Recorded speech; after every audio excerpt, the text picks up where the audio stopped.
Odysseus.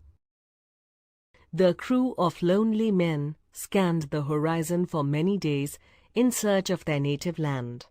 It was a still, unknown strand, on which Odysseus ordered the ship beached.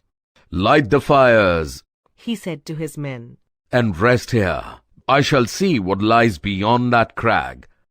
Odysseus followed a trail and saw a distant column of smoke, but he decided to come back to his ship as he was hungry. While coming back, he noticed a stag. He thought, "The gods must have led me to this beast, and my men are also hungry." He brought the beast down with but one arrow. His men prepared a meal and satisfied their hunger. After the meal, Odysseus told his men of the wisp of smoke he had seen. On hearing this, his men recalled the cruel fate of their comrades at the hands of the Cyclops and the Lystrigontan, and broke down with loud lamentations. Odysseus then divided the men into two groups, one under his command and the other under the command of a noble young man named Eurylochus. Lots were cast to decide which party would set off to investigate the source of the smoke. It fell to Eurylochus's group to do so, and he set off with his men into the woods. In due course, the men approached a clearing where stood a palace. All around it roamed wild beasts. Suddenly, an enormous lion appeared before them, but it did not attack anyone. "Why, this beast is as tame as my dog," cried one of the sailors. "Everything seems to be weird here," said another. "Listen, do you hear a sweet voice?" "Yes, it's a strange melody it sings. It seems to come from that palace. Come, let us find the maid who sings this strange tune." They came to the door of the palace, and one of them shouted, "Hail to you, a maiden of glorious voice! Are you a goddess?" The next moment, Circe, the enchantress, came out and invited them to enter. The men were at once bewitched. All but Eurylochus followed her into the hall. A great feast was set before them. In their innocence, they ate and drank the wine, and were immediately turned into swine with pigs' heads and bristles and noisy grunts. However, their minds were as human as before. Eurylochus was at the gate. He thought, "It's queer. I do not hear the voices of my men.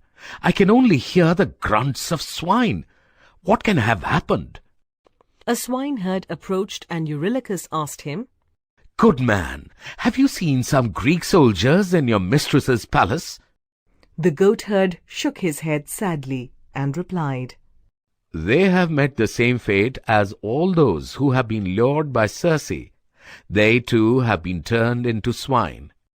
Filled with misgivings, Eurylochus rushed back to the camp and told Odysseus of the horrifying evil that had befallen his men. "Fetch my sword and my bow," said Odysseus. "and lead me to the palace." "It's madness," said Eurylochus. "You will never rescue your men, and you won't come back yourself. I'm certain of it. Please don't force me to go with you." Desperate though the situation seemed, Odysseus was determined to attempt the rescue of his men. So he set out alone. As he penetrated deeper into the forest, he encountered Hermes in the form of a beardless youth. Hermes approached Odysseus and said, "I suppose you have come to rescue your companions from Circe's evil spell. By yourself, you are likely to suffer the same fate as your friends. However, I shall help you, and with my help you will not fail." Hermes then warned Odysseus of Circe's evil designs and advised him of the course of action he would have to follow to foil her. Then he gave Odysseus a plant with a black root and a white flower, which the gods called moly. "This," said Hermes, "would make you immune to Circe's sorcery." Odysseus journeyed on and finally found himself in front of Circe's palace. "This must indeed be Circe's palace," he thought. "I can hear the sweet music that lured my men." He came up to the palace and shouted, "Hail, fair Circe! Open the gates to a wandering Greek." The gates immediately swung open before him, and he saw a beautiful woman standing there. "Welcome, noble Greek," she said. "Come and refresh yourself at our table." She offered him wine and said, "Quench your thirst, Greek.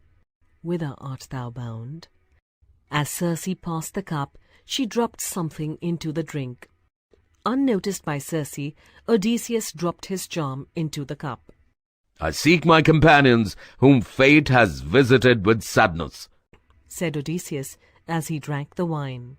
"Little does he realize how soon he will join them," thought Circe to herself. Hardly had he drained the cup when she struck him with the wand and cried, "Go now to the sty and live with your companions."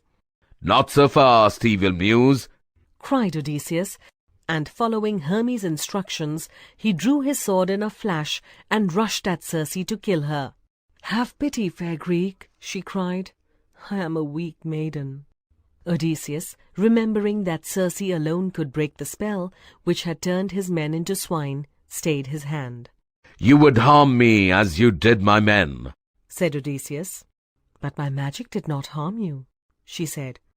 "How could this happen?" "It is because the gods favor me," replied Odysseus. She now fell at his feet and said, "Surely you must be Odysseus. No other mortal could resist my charm. Let us be friends." "You are mocking me? Have you not turned my men into swine and also tried to destroy me?" "Stay, Odysseus," Circe pleaded. "I swear by the gods to do you no harm." "First you must restore to me my men." With these words Odysseus sheathed his sword. Circe now took her wand and went to the sty where Odysseus's men were shot. Odysseus followed at a safe distance. The tormented beasts rushed from the sty at a command from Circe. As the animals came out, Circe touched each one with her wand, and at once the bristles fell from their bodies. With amazement, Odysseus saw the swine become men again. "The gods be thanked, for you return, my friends," exclaimed Odysseus. The rescued men also marveled, because they had become younger and more handsome than they had been before. Circe sincerely regretted her treatment of the Greeks. "Sir, I pray, let your men be my guests, that I may make amends," she said. For a whole year, Odysseus and his men stayed with Circe in her enchanted castle. At the end of the year, however, the men said to Odysseus, "Should we not be thinking of going home?" Odysseus knew they were right. He came to Circe and said, "It is time for us to leave. Pray, do what you can to help us on our way." "I would not keep a guest against his will," said Circe with tears in her eyes. "Ready your ships, and I'll provide you with food and drink." When they were ready, Circe warned Odysseus of the dangers to avoid if they wished to get safely home. Then Odysseus called his men and said, "Now we are bound for Ithaca, our home.